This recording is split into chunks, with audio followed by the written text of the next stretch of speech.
Jesus says, "Come to me, ready to dance." October 6th, 2016. Words from Jesus to Sister Claire, spoken by Jackie.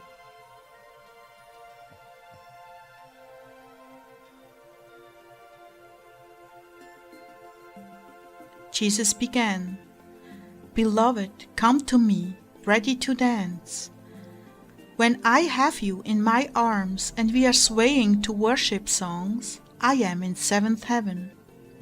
That is a blissful state of appreciation that one of my poor ones longs to be in my embrace. Yes, there are indeed difficult times, as you have seen, almost daily. In fact, the perfect day is a rare occasion. I bless you with abundant protection and give you respite from the storm. But it is rare, and I give it to you so that you can clean up the damage and bask in the sun once again, allowing the peace from deep within to rise to the surface. That is the perfect day.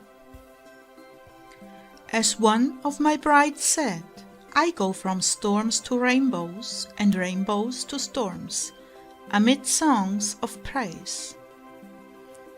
She knew well the weight of sickness and pain, yet she took everything with great equanimity. So steeped in my love for her that she often lost track of herself. This is where I'm taking those who wish to go, from storms to rainbows and rainbows to storms, lost in my love. I know it sounds poetic and impossible, but you have already been living this life to some degree. Many of my brides on the channel have also lived this life, and every day I'm drawing them deeper. It is a precious, precious grace to release oneself into my providential plan for your lives.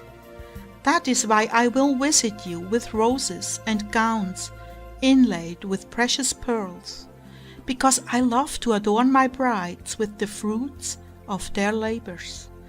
I love for them to see how beautiful they have become in my eyes, because they said yes to me.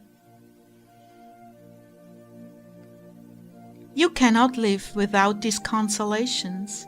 Such is the frailty of your frame. From time to time you must dance with me and see how much I cherish our times together.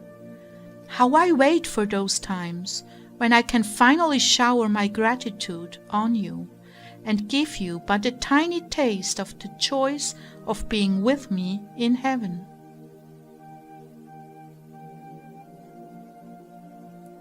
That is why I call you to myself in this special kind of prayer, a time of joyous union and just savoring one another.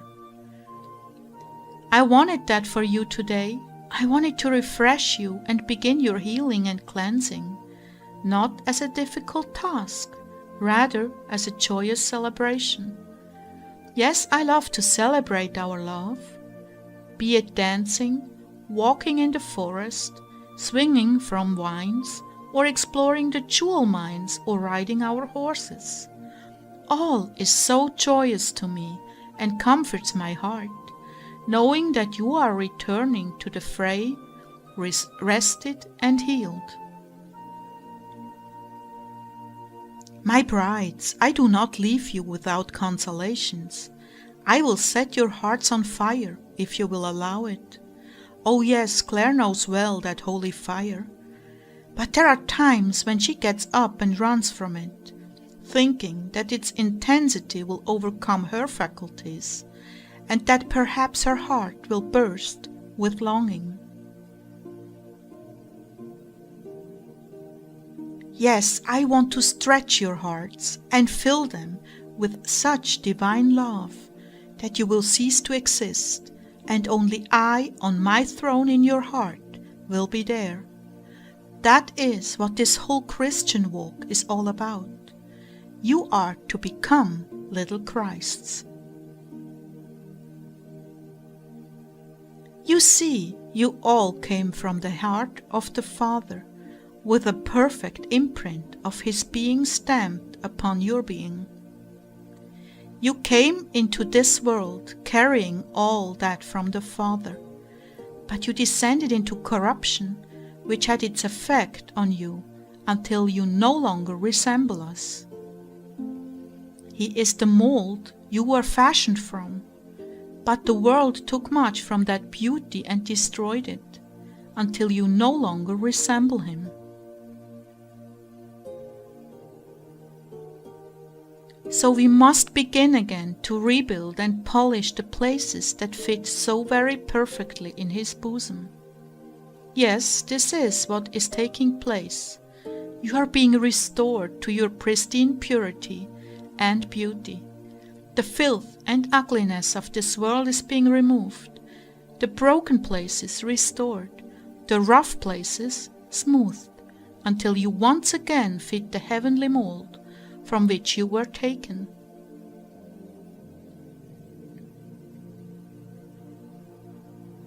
Oh, my doves, this indeed is a painful process, because the fallen one has come into the world before you and designed the perfect environment to destroy your innocence and purity.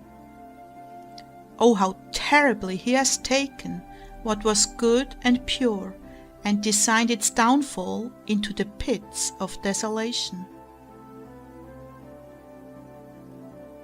And this is where I enter and pull you from the stinking mire of this world, bathe you in my blood, restore your innocence and beauty, and begin to retrain you again to resemble us. Such a painful process this is, such a lonely process, but it must be accomplished, and there is no other way than through choice and consequences, suffering and joy.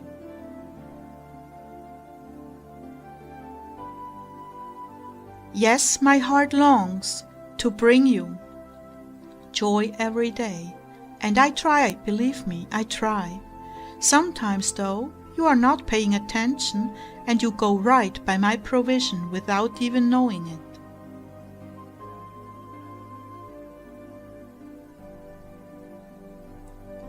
But then, when you have had your fill of the darkness, and are longing for truth and light, then I come and lift you up to my heart, tucking you safely away until you find your true meaning and purpose.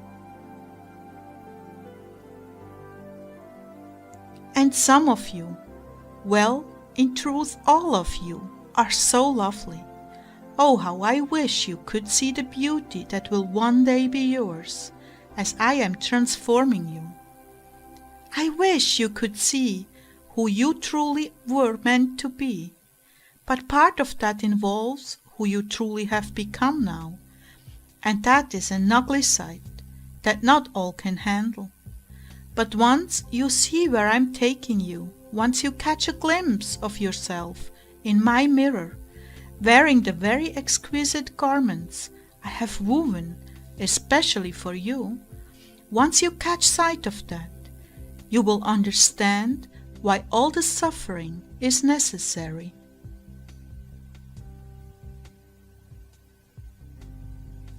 And please understand, I took much of that suffering upon myself at Calvary, and what is left for you is the bare minimum of what you must do with the effects of my very own special grace to bring about the perfection I envision in you. So come to me in your trysting time. If you are my bride in the form of a woman, we will dance together. If you are my bride as a man, we will sit on the cliffs of heaven and watch the gleaming fire coming from the throne. We will sail on the lakes, climb on the mountains, and rest in hammocks where exotic birds live and bring their young for me to bless. We will roll in the sand with lions and playfully box the cubs, laughing and tumbling all the way.